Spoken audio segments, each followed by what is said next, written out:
Up next, President and CEO of the Metro Detroit Black Business Alliance, Charity Dean, joins Authentically Detroit as co-host. Plus, Ned Staebler, President and CEO of TechTown, discusses their designation as one of 27 small business support hubs across the state of Michigan by the Michigan Economic Development Corporation. But first, this week's hot takes from Bridge Detroit. Whitmer, $550 tax refund checks coming for 700,000 Michigan households. And deal with Henry Ford, Pistons, and MSU draws mixed view on impacts of benefits. Keep it locked. Authentically Detroit starts after these messages. Hey, it's Stephen Henderson from WDET and Bridge Detroit. If you love listening to Orlando and Donna's incisive interviews and conversations on the Authentically Detroit podcast, I hope you'll also listen to the podcast I host, Detroit Today, from WDET on Detroit's NPR station. Detroit Today is a daily podcast where I talk with community leaders, elected officials, and residents of Detroit, the region, and the state about politics and the values that animate our communities. Listen to Detroit Today every day on your favorite podcast app. Hey, y'all, it's Orlando. We just want to let you know that the views and opinions expressed during this podcast episode are those of the co-hosts and guests and not their sponsoring institutions. Now, let's start the show.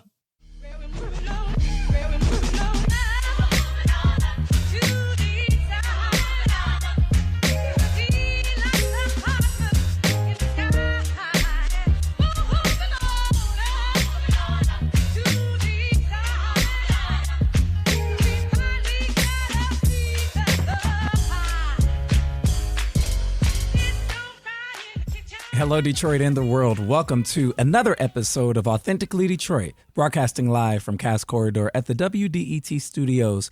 We are a content partner to bridgedetroit.com. I'm Orlando Bailey. And I am the Charity Dean. The Charity Dean, the birthday girl. Thank you so much for listening in and supporting our efforts to build a platform of authentic voices for real people in the city of Detroit. We want you to like, rate, and subscribe to our podcast. So y'all should know, she asked if she could say that beforehand. I was like, sure, but I didn't think she would really say it. The Charity Dean. Donna is out sick this week after a very successful Eastside Summit this past Saturday. However, we are in for a special treat as we have the one and only CEO and president of the Metro Detroit Black Business Alliance and multiple-time Authentically Detroit podcast guest, Charity Dean, as my co-pilot for our final podcast of the year. Where are the tears? We are also joined by special guest, President and CEO of TechTown, Ned Staebler, who is here to discuss TechTown's designation as one of 27 small business support hubs in the state of Michigan. Charity and Ned, how is this blessed and snowy and cloudy day finding y'all? Charity, welcome as my co-pilot today. Are you excited? The Charity Dean. The Charity Dean. Happy birthday. Thank you. 40-40. 40-40, birthday all month. All month, all December. I heard about people like you. Yes, I am. Proud Sagittarius. It was a Tuesday, December 10th, 1983. It is still her birthday. How many days later? 18 days That's right. later. Still celebrating. Yeah. Going to Mexico tomorrow. I'm very excited to leave you all in the snow. All right. Are you going to bring some sunshine back? I'm going to pray about it. Pray. I'm going to pray on it. See, how you going to gatekeep sunshine? I mean, you are the people that we need to Because maybe you need the confront. snow to give you inspiration to leave and go get your own sunshine. Okay, I like that. So you're trying to encourage us on the right. back end. Like, That's do right. what I do. To rest. Do what I do. Go Yes. somewhere and rest. Ned Staebler, welcome back to Authentically Detroit. Thanks, Orlando. I'm sorry I'm just a Ned Staebler. Just one of many out there. Introduce yourself how you would like to be introduced to our listeners. I am the singular, unique Ned Staebler, Vice President for Economic Development at Wayne State University. That's right. And President and CEO of TechTown Detroit. He is fancy. Yes, he is that's the fancy. voice. And, Ned Staebler needs no introduction, That's right. Another habitual guest. I think we've only had Ned on a few times, and all of those few times were during the panacea that was the pandemic. Panacea, yeah. Panorama. The panoramic. Yeah, it was a pan something. All right. I know that. Personal pan. It was pan-traumatic. Yeah. It was That very part. traumatic. So I'm glad to see you in the flesh, Ned. and we Speaking can't of wait trauma, I remember what I was doing on December 10th, 1983. What were you doing? All right. I was over at Hampton Elementary School. Yeah. Wow. We were playing kickball that day. Yeah, December 10th at Hampton Elementary. Yeah, playing it kickball. was like at And some Charity point at was being 1:21 born. p.m. Yeah, about the right Clouds time. party. The We go world up there. stopped.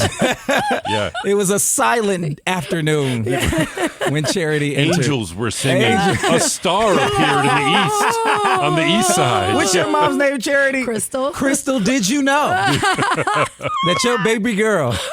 We gathered up all the frankincense and all the myrrh. A lot. I love it. I love it. I love it. All right, y'all. It's time for Hot Takes, where we run down some of the week's top headlines in the city of Detroit. And if I know these two are going to have a lot to say. So Whitmer, $550 tax refund checks coming for over 700,000 Michigan households. This is by my colleague at Bridge, Michigan, Jonathan Oosting. So Michigan will send tax credit refund checks averaging $550 to roughly 700,000 lower income households early next year.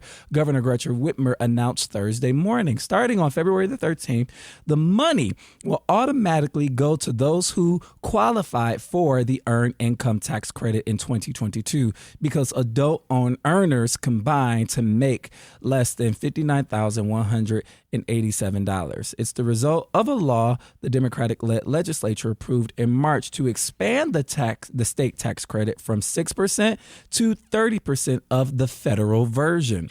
Because of a dispute over a broader income tax cut, Republican lawmakers blocked a procedural vote needed to give the law immediate effect, meaning it won't be operational until February the 13th. But Whitmer said her administration retained funding to retroactively distribute the money for the 2022 tax year as the legislation originally intended. The quote says this: "This directly benefits half the children in Michigan, and moms and dads can use this extra money at tax time to pay the bills, put food on the table, and buy school supplies," Whitmer said in a statement. She also said, "We still have a lot more work to do, and today's announcement will help get you some relief sooner than expected. Let's keep rolling up our sleeves, lowering costs, and growing our economy." Taxpayers who qualify for the Earned Income Tax Credit in the 2022 tax year will get a check without having to take additional steps, according to the governor. However, people who moved or want to ensure the state has their correct mailing address can manually update that information online by phone or mail. Charity Dean, what say you about this news? Sounds great. You know, one of the things that I'll say about the legislature, or the importance of having blue leadership, I think, is the equity, right? Anytime that there is a program announced, something like that, that doesn't require a form to be filled out, or those who know someone to take advantage of it, step in the right direction. So sounds like great news.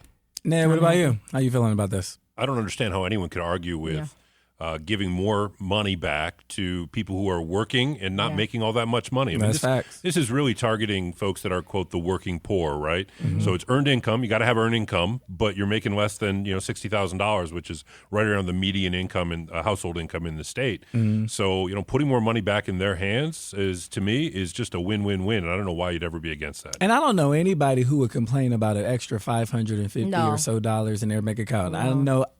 There are multiple people in my family who would qualify for this credit, who will gladly take that money, right? Yep. And I'm saying that because I'm listening. I've seen critics of it. It's like, oh, that's not any money. That's not anything. Whatever. We need to do this. They're complaining about it's not enough money, or it's not enough money. But I don't know anybody who gonna get it back. No one's giving it back. Who giving it back? No one's giving it back for sure. But they can send it to me if they want to give it back. TechTown Detroit.com. You want to leave your address here? we take all kinds of charitable deductions. Right. And thankfully, none of us in the room will qualify for this. But if you're looking for somebody to give it to, But you know what? But I've been there. Yeah. I've been there where I absolutely did, qualify for it. And this stuff is really important, and it can really change the game. So I'm always thinking about like this person like in the middle, right? Yep. The person who isn't like technically low income or in poverty, but just this middle income person. Most of the folks who are falling in line with this bracket work for nonprofits and they have degrees and they are professionals, right? And the housing that's set aside for affordable, they can't really, qualify for that. They can't qualify for state benefits. Folks who are just like in the middle, who are struggling, right? But doing amazing work, right? I'm thinking about my time at ECN, where I would have definitely qualified for this, right? I'm doing great work. Right. I'm not super poor, but I'm not like at the pinnacle either, right? And so I'm also really appreciative of something like this going out to folks that are super poor, but folks, who are making maybe $60,000 or $59,000, who seem like they may be doing okay, but could use this extra. And it's an extra bump around tax time too. So even if they because get an depending on refund, if you owe, you know what I'm saying, you got to pay that. But after Christmas, we're gonna need that. We're gonna need that extra $550. You know what I'm saying? Right. That's right. All right, let's go. Let's move on. So the deal with Henry Ford and the Pistons and Michigan State University draws mixed view on impacts of the community benefits ordinance. So Detroit residents living near a $3 billion development project gave the first approval of a community benefits deal struck with Henry Ford Health, the Detroit Pistons, and Michigan State University. The trio's Future of Health plan includes 6 projects that promise to add affordable housing, we were just talking about that, new jobs, improve healthcare access, and boost economic growth around New Center. Residents serving on a voluntary neighborhood advisory council spent the last 3 months considering how the massive project will affect life in surrounding neighborhoods. A 6-2 vote on Tuesday night sets the stage for City Council to finalize developer commitments to invest in the community priorities. Developers agreed to a $2 million investment in a home repair fund, a $500,000 donation, and a rental assistance fund, $300,000 in grants for community organizations, and 50 full-ride scholarships to Michigan State for students at Northwestern High School and University Prep. Just a side note, we don't know who's going to be the fiduciary of that money. We don't know where it's going yet. The Pistons agreed to accept Section 8 housing vouchers for a portion of apartments offered at an affordable rate. However, the benefits deal doesn't include a breakdown of how the investments are divided between Henry Ford, the Pistons organization, and MSU. So roughly $283 million in state and local tax breaks are being sought to help finance a $774 million investment in 3 apartment buildings, a joint medical research center, and a parking garage. Henry Ford Health won't request any tax breaks to fund its $2.2 billion hospital expansion. So that's important to note, guys. Henry Ford is not seeking tax breaks for their hospital expansion, which includes a new energy facility and another parking deck. Most of the tax incentives will go toward the Pistons' housing projects. Richard Haddad, Chief Operating Officer for the Pistons, said the agreement won't satisfy everyone, but the developers are proud of what's included in the package. Home repair and rental assistance funding was added to the agreement after residents pushed for its inclusion. 2 leaders of the neighborhood council didn't approve the benefits package. Co-vice chairs Joanne Adams and Venetia Tompkins said the deal doesn't go far enough to address potential displacement of renters. The neighborhood group presented a list, I remember when this happened, of 155 demands. The developers' response cut the number in half. Adams said the benefits are meager compared to tax incentives being sought. She also was frustrated by failed proposals to incorporate a racial equity framework and seek an investment in the city's Affordable Housing Trust Fund. The quote says this isn't a negotiation, this is the administration and the developers exercising their considerable power for their own gain against the best interests of our community.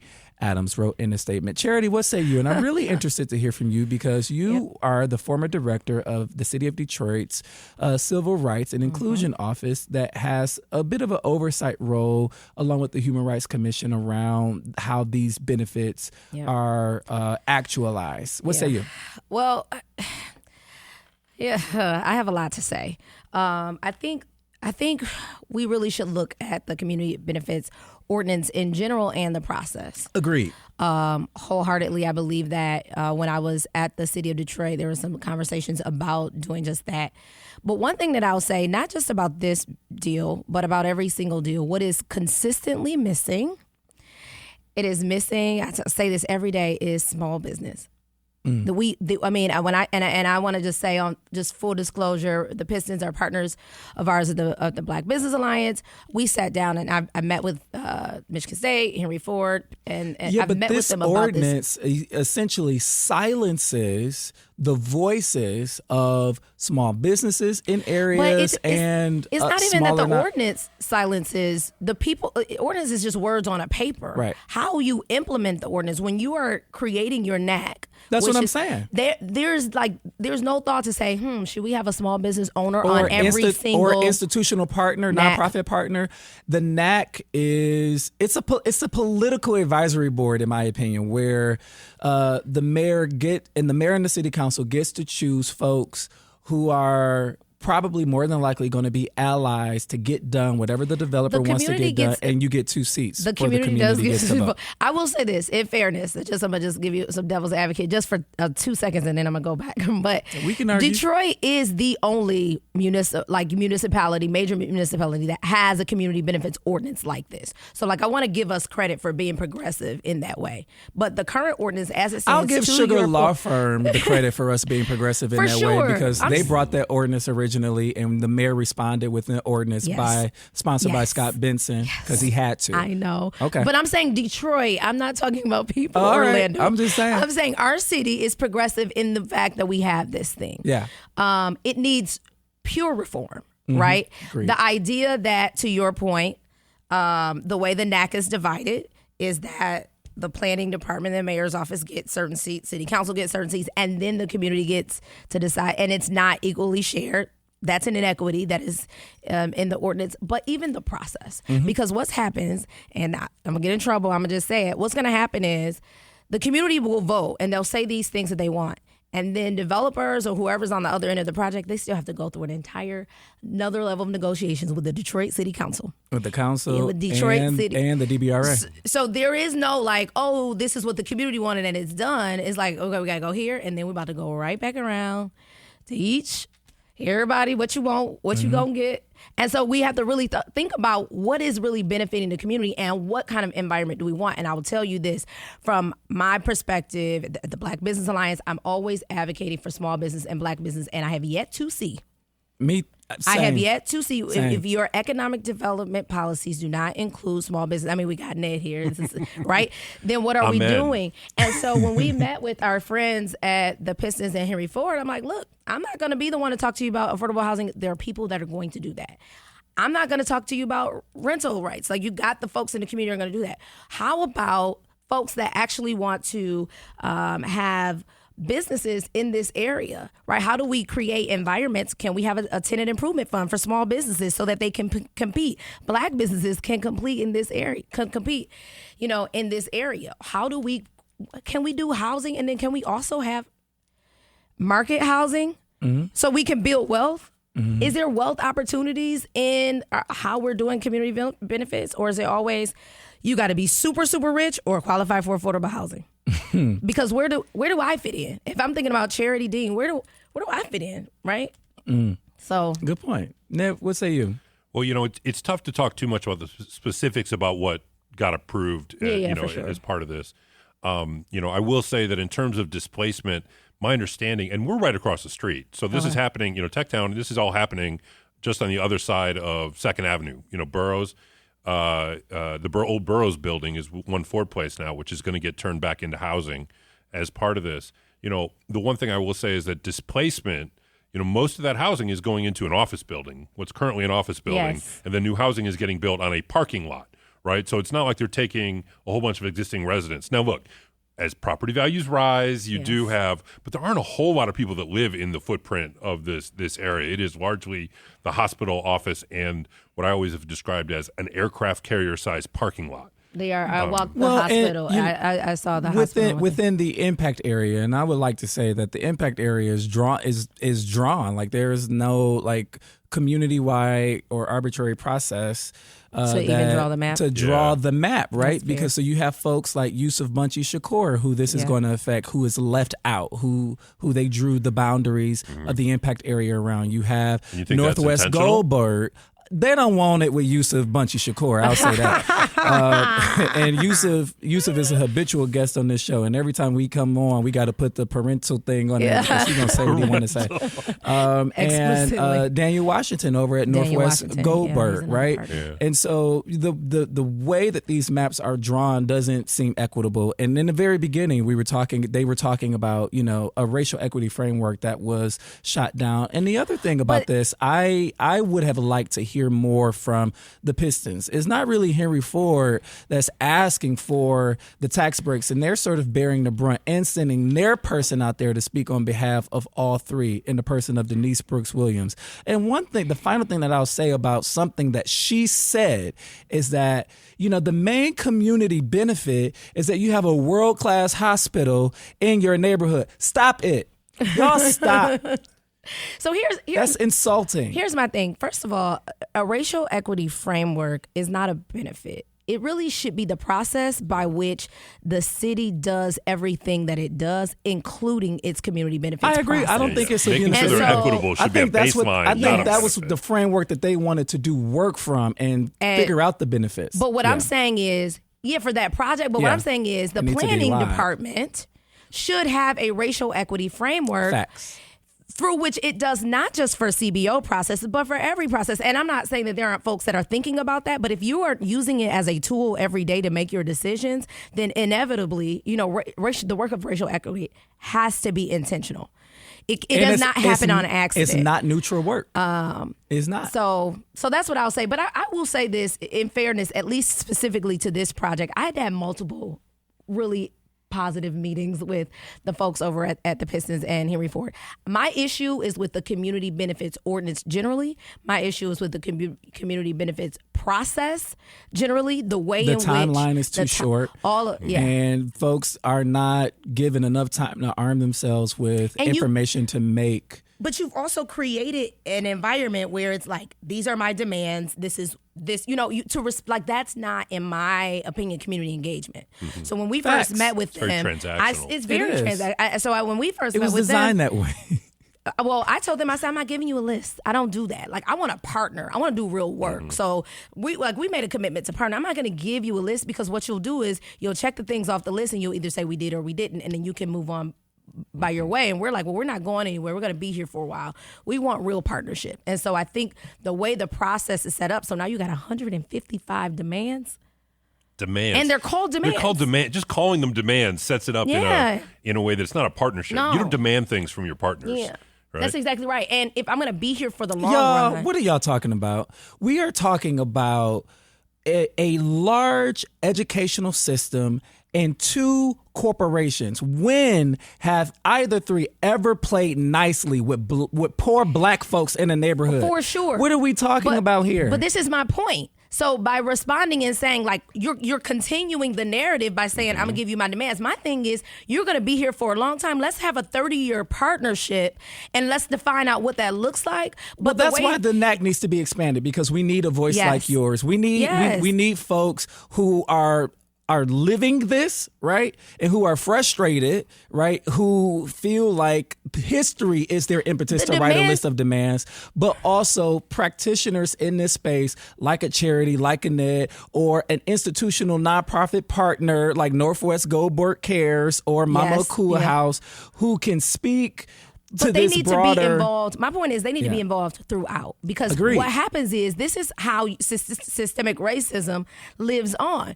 We have these powerful folks, and they say, hey, you poor black people, in your words, what are the two things you want so you can leave me alone? You give them the two things they want, and then the system continues to exist. And before the Black Business Alliance, I'm just talking my stuff for 2 seconds, that's how it was. Well, people would come to us and like, oh, well, we're going to do this. No, I want you to partner with me. I want you to measure your impact. I want to see what you're doing. Like, it's not two things and then you go away. Like, this is going to be a marriage. It's going to be uncomfortable, but we can end it big. We will, and we will talk about it when we come back from this break, because we need way more time to talk about this.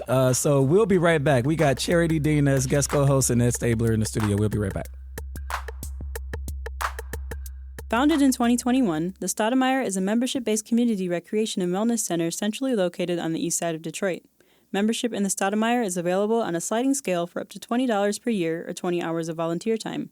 The Stoudemire offers art, dance, and fitness classes, community meetings and events, resource fairs, pop-up events, the Neighborhood Tech Hub, and more. Members who are residents of the East Side have access to exclusive services in the Wellness Network. Join today and live well, play well, be well. Visit ecndetroit.org. Bridge Detroit is your news and engagement platform that is telling the stories of Detroiters rooted by community priorities. Started in 2020 by Pulitzer Prize-winning journalist Stephen Henderson, the newsroom has already established its footing as the go-to source for hyper-local perspectives that ask the hard questions, brings accountability, and searches out real solutions. It's free to become a member of this award-winning news organization. Visit bridgedetroit.com today to sign up to receive the news delivered right to your inbox. Bridge Detroit, by Detroiters, for Detroiters. All right, y'all. Welcome back to Authentically We're arguing Detroit. during the break. We're He's trying to do a arguing during the segue. break. I don't know who I was supposed to go to. Ned, you go. All go right. ahead, Ned. So this is what I'm going to say. You mentioned this earlier. Henry Ford's not asking for money for the hospital Yeah. redevelopment. It's really for around the housing. And we keep talking about Henry Ford and the Pistons and Michigan State. But it's not the Pistons, right? The Pistons aren't going over there to build 662 units of housing. That's platinum equity. I mean, the way the Pistons are playing right now, they could lay the bricks for it, but I'm bumped to build the housing. What have they lost? 20? How many games straight? 22? I'm not doing this. Yeah. Hey, I had season tickets last year. I went to 17 games. I took you to one, and how Not many did they win? I don't Zero know. of the But 17 we should I also went say to. that Platinum Equity is owned by the Pistons owner, Tom Gore. Correct, but we're not talking about platinum equity because there's a reason why they frame it as the Pistons. Who doesn't love the Pistons? Right? Of Everybody loves course. the Pistons, but Yeah. you talk about a private equity fund, you're going to get a different set of treatment around it. I think that's an important framing as well. Agreed. Charity, you had another point we were arguing during the break. Go ahead. Here's the thing. We're trying to solve systemic issues with lists. And I think the reality is there's a responsibility for the process that lies with the city of Detroit. They are the owners of the process. They are the coordinators of every single meeting. They are there. And so what sometimes that happens is we are creating almost a friction between a developer and a community, and a city is like a silent partner that's not being held, frankly, I think, accountable. I A think silent partner to who? in this process, right? Okay. That we're saying like there's this tension of like 155 demands from these developers, and like the city's just sitting there, and it's like, no, I don't actually think it's like that. I think the idea that we'd have community benefits in Detroit is great. We should absolutely have a racial equity framework, but it should not. It shouldn't be transactional. I don't like the word demands. I think that when you're trying to solve centuries of historic and systemic racism that go, and we can point to them in our city, then we have to be talking about decades-long partnerships that like really is about change, that talks about what our boards look like, that talks about real impact. I could give you a list of like put money in this fund and put money in that fund, but if that's not changing and closing the racial wealth gap, then it's all pointless. And then the partners get to walk away and say, oh, I did what I did. Oh, look, I got $13 billion or however many $1 billion. They can pat themselves on the back. But the question is like, how is the work you're doing closing the racial wealth gap? That's a hard question to answer. That's going to take some time. We got to roll up our sleeves and get to work. Like, that's the way that this should be framed. Not in this like power dynamic of, hey, white rich people, give us poor black people 3 things. And then you can pat yourself on the back and say, we're done. And then, right, and then we as like poor black people can say, yay, like we fought for the people. No, like let's do the hard work. And let's call the city to the table and say, how is racial equity infused in every single decision that you're making in neighborhoods in Detroit? It's about outputs versus outcomes, right? So I check the box, I put $1 million or whatever the number is in this thing, and then after that, I'm absolved. I do not care. Right? I But do what are not the care. outcomes from it? That's right. If we could tie it instead of these actions you take to these outcomes that happen, Yes. that would be, I think, a better framework. That's I why it's don't- important to have wealth building as a part of these community benefits packages. And it's not sexy to say because we've made black and poor as synonymous with Detroiter. And so you've got people that want to build wealth in Detroit, and there's no part of that in any of the community benefits process. It's like affordable housing, renters assistance, roof repair. It's a I great way to think- break cycles of intergenerational poverty and generate equitable community wealth. Entrepreneurship. Period. Small businesses. What a Wait, concept. What a great segue. Wait. I'm going to say something. I'm trying to get back before we back go to to this. come Thank you for that segue. But I guess my final thought is, I think it's a both and, Charity Dean. I don't think it's an either or, because nothing is that cut and dry. I think, for everything to be black and white, that's also a tenet of white supremacy. There's a lot in the middle. Yeah. There's a lot of complexity, and there's a lot of nuance. Power does not cede to anything less than power without a demand. Period. Yeah. Right. And we can look at movements throughout the history of our country that speaks to that.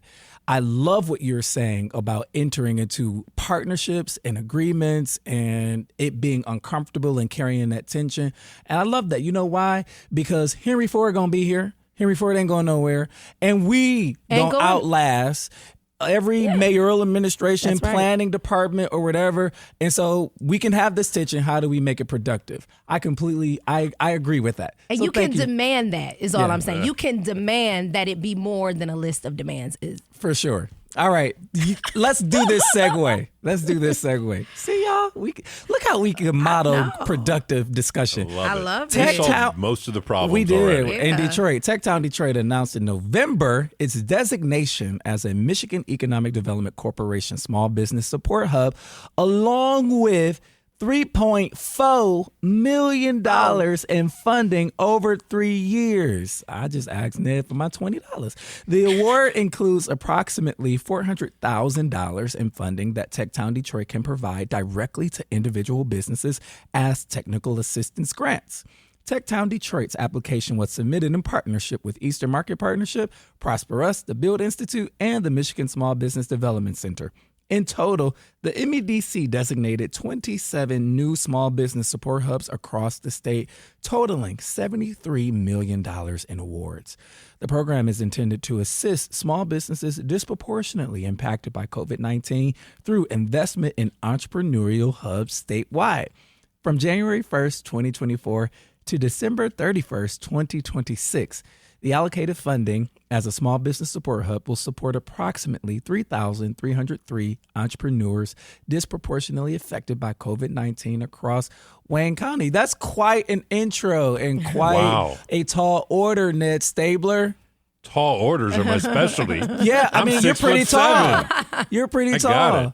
No, that's intimidating. That's a lot of work we got to do. Why is it scary? It's not scary at all, to be honest with you. It's not, because we've been doing this work for a long time, and we've been yelling at the state for, 6 or 7 years, that's saying, hey, you've got money that goes out the door to help folks who are doing tech businesses, right? Mm-hmm. But what about everybody else? What about the other 99% of businesses across this state that are the lifeblood of our economy, that are generating equitable community wealth, that are creating amenities and jobs in our neighborhoods across the state? And so this is really the first time the MEDC has stepped up and said, great, we're going to help out everybody else. Yeah. Can you talk about the impetus for the coming together of these powerhouse organizations? I mean, Eastern Market Corporation, Prosper Us, Build, and we also have like this narrative in the nonprofit sector, this quiet narrative around competition. Like, we know it's there, but we competing against each other. But y'all came together. What happened? How did that happen? So we've actually come together for a while now. So 8 years ago, when I started at TechTown, which is Wayne State's entrepreneurship hub for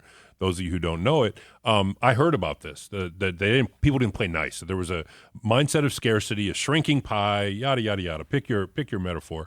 And I said, that doesn't make any sense. So I sat down with the leaders at Build, and later as Prosper Us came on board, Prosper Us, and really all the other folks that were doing work in this space. Because I said, we have to work together. Yeah. We got to figure out how to expand the pie. We got to figure out how to make 2 + 2 5, which is why when Charity went and started the Metro Detroit Black Business Alliance, we were their first corporate partner, I think, at TechTown. That's true. More is partner. Better, That's right. Partner. There's Did that you word. give him some demands? We demanded that Charity be the Charity Dean. And but that's real. Partnering with good organizations, like there's more work than any of us can do by ourselves. Yeah. And we're way better off if we go together. So over the last, 6, 7, 8 years, I can't tell you the number of times I've said to a funder, hey, thank you, you should fund me. You know who else you should fund? Yep. The Build Institute. That's right. We need them as part of the ecosystem because Shout out to Regina they and funnel Campbell. folks. Yeah, That's exactly. right. Yeah. Right. So that's an important part of this process. You know, you talk a lot about wealth, Ned Staebler, Mm-hmm. but Charity, you also talk about wealth. I'm really interested in hearing how you define wealth. I mean, I define it really I'm a pretend economist, right? I have a degree from the London School of Economics and Political Science. So really just how much money you got, right? What's your net worth? And so we're trying to generate people having more of it. You're in a city where the median household income is $33,000. Median incomes are in the low 20s, right? Whereas statewide it's $63,000. So, you know, we're in a city that is not a rich city. I mean, it is literally living at levels that are, you know, near poverty lines, especially if you get a bigger family, a family of 3 or 4 or 5. And that's a real problem. You know, I want to make a PowerPoint of myths about Detroit because I hear all the time, Detroit doesn't have enough people to have mass transit. Detroit doesn't have enough this, blah, blah, blah. Oh, but my yes, gosh. Detroit has the same amount of density as Atlanta, Portland, and Denver. You know the problem is? The people here don't have enough money. Yeah. We don't have enough disposable income. We don't have enough, you know, all those kinds of things. We're not, it's not a desert of food or healthcare. It's a desert of transit, money, and opportunity. Charity, talk about wealth from your standpoint. How do you define it? I mean, I think it's the same, right? It's assets, it's money, it's cash that you can use to do something with. It's the non-cash, right? It's land. It's things you can pass down to your children. And for Black people in this country, it's something that's been intentionally denied. Like I have to always acknowledge that it's not. This has been intentional. And so I feel like as we do this work, and small business is so important and critical. Like Ned said, I mean, we talk about this idea of building wealth. Entrepreneurship is a tool to do that. And so, but you can't separate it from how we got here as Black people. Yeah. Well, Ned, talk about some of the impediments that you're trying to do away with, because if we're talking about a city with a 33, with the income of 33,000, give or take, right? Where does the capital I have an idea, but I don't have enough disposable income to like make good on an idea. How are you guys helping to remove those sort of impediments to give people access to play in this marketplace? Yeah, and that's why this grant is so important, is that, you know, going back to the intentionality of what happened. You know, people always talk about Detroit's been underinvested in. Yeah, but really Detroit's been intentionally disinvested in. That right? part. An economic embargo was on Detroit. And so it's had the desired effect. Okay, the average net worth of a white family in this country is $220,000 or so.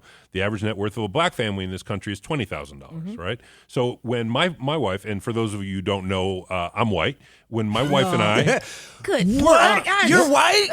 Stop I the am cat. very white. Okay, I am very white. But this is a podcast. You can't see me.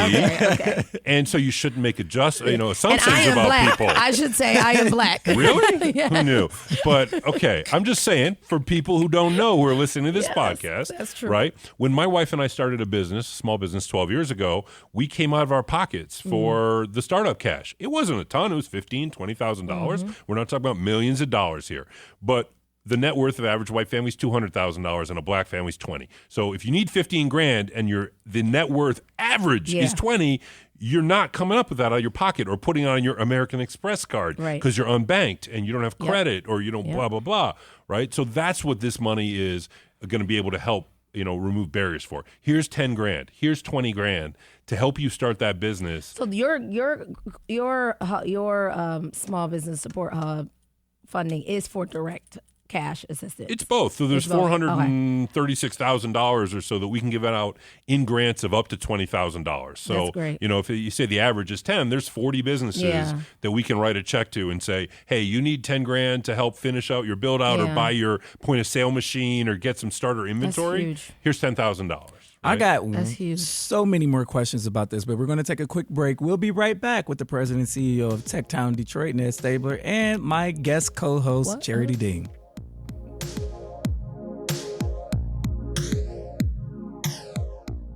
Have you always dreamed of being on the airwaves? Well, the Detroit Eastside Engaged Podcast Network, or DEEP for short, is here to make that dream a reality. Located inside the Stoudemire, the DEEP Network offers studio space and production staff to help get your podcast idea off the ground. Doesn't take a whole lot of work to get started. Just visit the Authentically Detroit page at ecn-detroit.org or call Sarah at 313-948-0344. Founded in 2021, the Stoudemire is a membership-based community recreation and wellness center centrally located on the east side of Detroit. Membership in the Stoudemire is available on a sliding scale for up to $20 per year or 20 hours of volunteer time. The Stoudemire offers art, dance, and fitness classes, community meetings and events, resource fairs, pop-up events, the Neighborhood Tech Hub, and more. Members who are residents of the east side have access to exclusive services in the Wellness Network. Join today and live well, play well, be well. Visit ecndetroit.org. All right, y'all. Welcome back to Authentically Detroit. We are here with President and CEO of TechTown Detroit, Ned Staebler, and my special guest co-host, There it is. Charity. Thee. She corrected me over the break. Ned, like what you're talking about, especially providing direct cash assistance and technical assistance to these small businesses. Can you talk a little bit more about, the stages they have to be in? Are there credit requirements? How do people enter? What are the on-ramps for entry point? The entry point's simple, and I want to be really clear. Just come. Just come talk to us. Yeah. The first step is a strategy session where we just sit down with you and say, all right, Orlando, what's your business idea? What do you want to do? Where are you at in the process? And it's possible that we won't end up working with you because we'll say you need to go to Build or Prosper Us or somebody who's a better fit for you. Or it's possible we'll have something that can help you. But I don't want to overgeneralize. I don't want to overcomplicate it. Just come to TechTown and we will get you the help that you need at the right time in your business. And it might be cash. It might be a coach or a support. He might be taking you through a class, something like that, or might be referring you to a partner. Yeah, I hear you. So one of the things that you said in your answer is come to TechTown. And you talked about the lack of mass transit and, where we are at an income level in the city of Detroit. There's been this years-long critique of TechTown around how TechTown can be a better support of neighborhoods. Yeah. Have y'all answered that? Have y'all figured out how to do that? We've been trying. So from 2017 and 18 into 19, we worked with CDCs like ECN all over the city to say, like, okay, how can we get out in the community and be there, Oh, yeah, better, I remember right? this. I remember. What happened? I went out and raised $1.5 million. We were going to build out a series of neighborhood workspaces in partnerships with one at ECN. Yeah, that was the first one, right? We had an architect. We were all set to go. We were meeting. And then there was this global pandemic. Panorama. There was a panorama. And suddenly ECN wasn't going to move out their space. Yeah. And we weren't. So it got a little harder to do that. That's all back on. We're in the process right now of starting that again because we get that transit is a problem for people. And also people just not, another one is people not knowing. They didn't know TechTown was for them. Yeah, people don't. For a variety of reasons. We're affiliated with the university. We're next to Henry Ford Health System. Tech is in the title. It's called Tech, right? So, first of all, I've been listening during these breaks. There's like ads and stuff going on. Can we advertise during your podcast? Yeah. We should figure that For a out. check. For a check. Okay, fine. For that bag. Yeah. All right. We got a little bag. We're a nonprofit, but, we got a little coin purse. We should talk about that because we want everybody to know that we have services available to help them. Yeah. And again, even if we're not the right people, we'll send them to charity. Yeah. Well, that was my next question. How are you? What's the synergy looking like between Metro Detroit Black Business Alliance and its services and what TechTown is offering? Yeah. So I think one of the things that Ned said was key is the small business ecosystem in Detroit, and I saw this during COVID. So during COVID, I was still the director of civil rights, but in charge of city small business response. And that was, I think, Ned, when we first worked together, like we got to get this money out the door for these people right now. But I was fascinated by the ways in which the organizations work together, the small business organizations work together. So even at the Black Business Alliance, it's the same, right? We might send someone to go to retail boot camp at TechTown, or we might send someone. Prosper Us is one of our funding partners through our Capital Connect program. We work with Build Institute on a number of issues. If people are pre-idea, we might send them to Build and then send them back to us to Capital Connect. So we really do have a strong support in the small business ecosystem that I think is rare in Detroit. Yeah. Ned, talk about your current presence in neighborhoods, right? You talked about what you tried, right? But talk about What's there now? What are you doing now? Yeah. So before COVID, we have a group of strategists. That's how we get our non-tech work done. Is as opposed to some of the some organizations like an SBDC or even a Build to some extent that'll give you a class. We do classes like a retail boot camp or something like that. But then you also get assigned a coach, right, who's essentially a consultant for 6 months to work with you, make a plan. All right, how are we going to get you up and going in this building? And we used to be neighborhood based. So our strategists, one would be out at ECN or at Osborne, one would be on the northwest side at like a Live 6, one would be at GRDC and Grandmont Rosedale. And during COVID, everything went virtual. And so we reorganized based on like sectors and strengths. So one of them two of them were about banking. One was about how to do, digital, e-marketing, e-commerce, that kind of thing. We're going to switch back to a more neighborhood-based strategy, and we're reorganizing Ned, that way. are you guys only Detroit? Do you only are you one of those? What a great question. So when's this going to air? I don't know. So tomorrow. Tomorrow. All right. So as of tomorrow, we do Detroit, Hamtramck, and Highland Park. Okay. Our tech work is sort of regional Okay. because of the way the smart zones work, but Detroit, Hamtramck, and Highland Park. But we're going to move out into the rest of Wayne County. Okay. Not move. We're going to expand our services. That is so great. Yeah. I just have to. That's so great. I say this a lot when I'm like meeting with folks. I'm like, the effects of the things that we're trying to change, when you cross over 8 Mile, the racial wealth gap is still there. Yep. And you got cities like Inkster and you got cities like Romulus where people, West Bloomfield, if you're a black-owned business, where you need actually more help. In fact, I say sometimes Detroit is resource rich for a small business. We got a lot. We got here. a lot of money But flowing. if you go to Pontiac or, and so. Royal Oak. I mean, we think like, blah, blah, blah. But like, I'm telling you, 'Cause judging by the people having- calling us, Yes. I saying I got want to help. friends who be doing stuff, nonprofit work in these other cities, and they're like, "Oh, can you point me in the right direction?" I'm like, "Bro, you got to come to Detroit. I don't know what's Yeah. out there." And let's talk about that for a second, because so for years it'd be like somebody from the suburbs would say, "I want to open up a business in Detroit." yeah. We're like, "Okay, we should help them because Yeah. it'll be jobs here and amenities and all that." But what do they do then, right? They take the money, the profit goes back out there. We've started having some people in Detroit that are like, "I want to open up a business in the suburbs or a second location in the Right. suburbs. Won't you help me do that?" And at first we were like, "Well, we really want to help Detroit businesses." But you know what?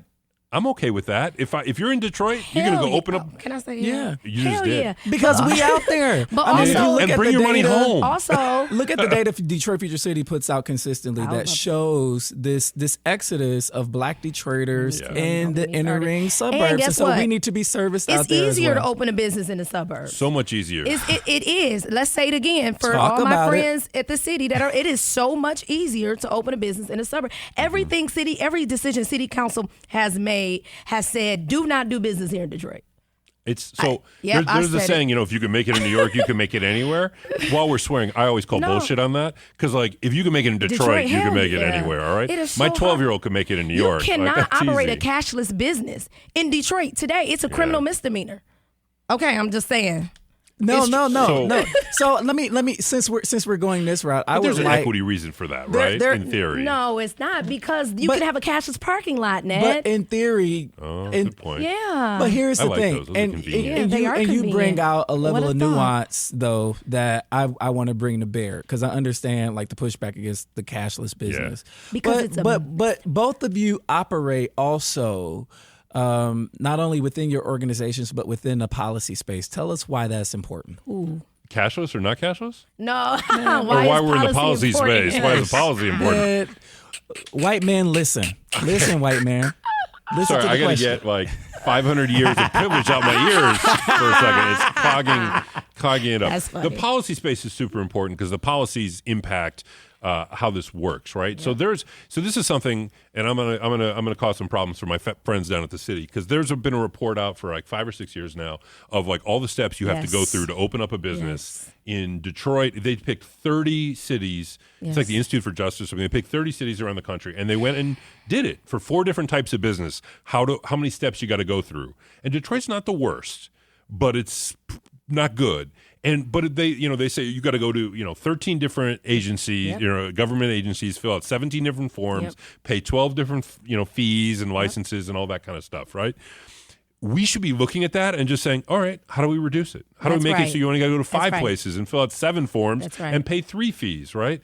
Like that would make it easier for people to do that. Now, look, folks in Ferndale and Ann Arbor, they haven't gone through that process either, that sort of human-centered design approach. Yeah. But that's the policy piece of it that has real impacts for businesses and their clients and their customers and their employees. That we should make it easier for them. I think the policy piece is important because otherwise, we talk about the racial wealth gap all the time, and if we just do programs where hamsters on a wheel, solving one problem at a time, when you get engaged in policy, now you're changing the environment where we operate. Policy is important not because, and I give city council a hard time, and I give them a hard time when I see them because it's important for someone to be the one to tell them, pay attention to small business, this matters. And after a while, they will listen. And we've seen progress even with some of the things that are coming out of city council. Policy is how the small business support hubs happen, right? Exactly. So it's like, so you need it on the environment framing one, like what is the environment by which small businesses can operate? But you also need it on the resources front. When I think about other industries, manufacturing and all these other industries, like there's intense level of government intervention to make sure that those industries thrive and grow. And it is not the same for small business. I'm saying as the CEO of MDBBA and as a small business owner, right? I'm saying from Rosa. Shout out to Rosa. That part. But I'm still like, I can't really fully lean on workforce development in a way that I think I should be able to, that I could if maybe I was running a manufacturing firm. Or making a battery plant. Yes. Exactly. How much did they put in this program? You said $73 million. It was 75 total. Yeah, I think it's it like took a couple million to like that, administer it and all that. How much do we throw at one battery plant? Yep. 1.8 billion. I already know. Yep. 1.8 billion.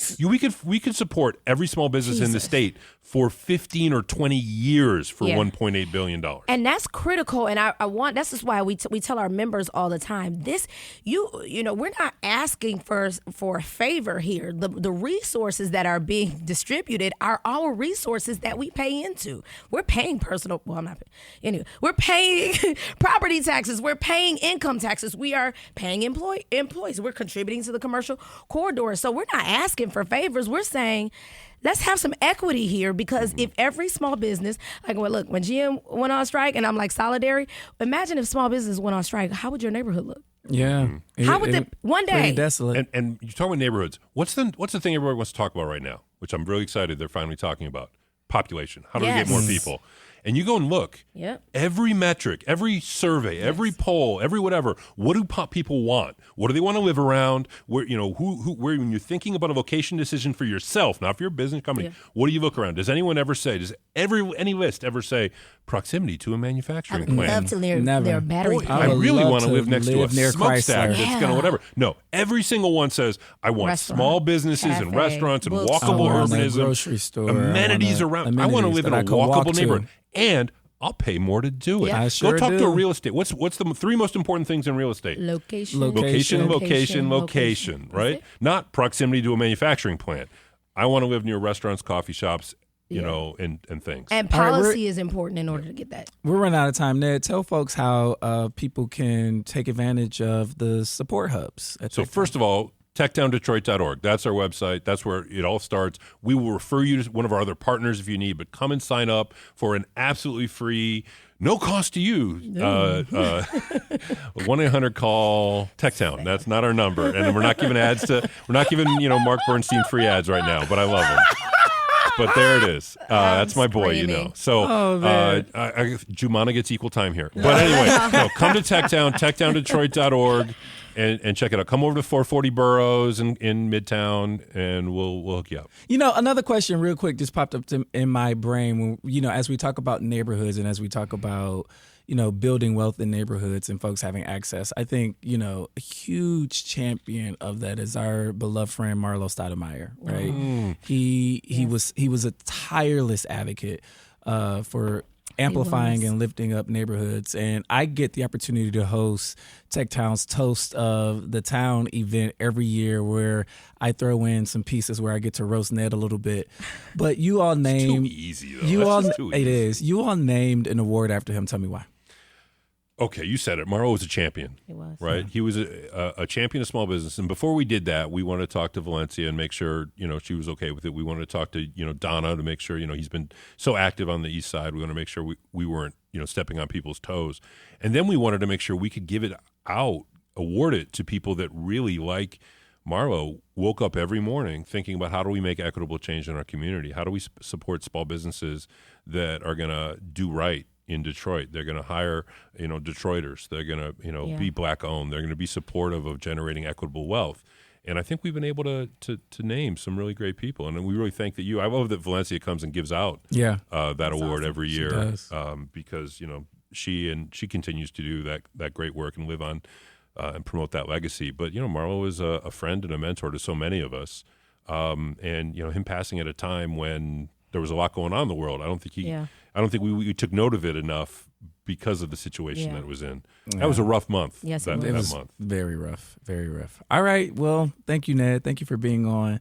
If you have topics that you want discussed on Authentically Detroit, you can hit us up on our socials at Authentically Detroit on Facebook, Instagram, and Twitter, or you can email us at authenticallydetroit@gmail.com. All right, y'all. It is time for shout-outs. Charity, let's start with you. You got any shout-outs? I got a lot of shout-outs. Go for it, birthday girl. First, I share. So it's my daughter's birthday on Wednesday. Lauren Dean will be 12 years old. So you're going to cede the attention to her on Wednesday for one only day? for this. Only for the day. I'll be in Mexico. We'll talk about that later. Happy birthday to Lauren. I want to also give a shout out to my partners at the city who allow me to speak authentically on Authentically Detroit, but are not afraid to do the work with us. So to my partners at the city of Detroit, the mayor and Detroit City Council, thank you for having tough skin and letting us talk about the rough stuff. And of course, to all of the members of the Metro Detroit Black Business Alliance, I love y'all. Yeah. Ned, do you have any shout-outs? Yeah, I do. First of all, Amy Rencher, who is NEDC. Amy. Yeah, Yes. Amy. She got it done. I was streaming in Lansing for years to do this work.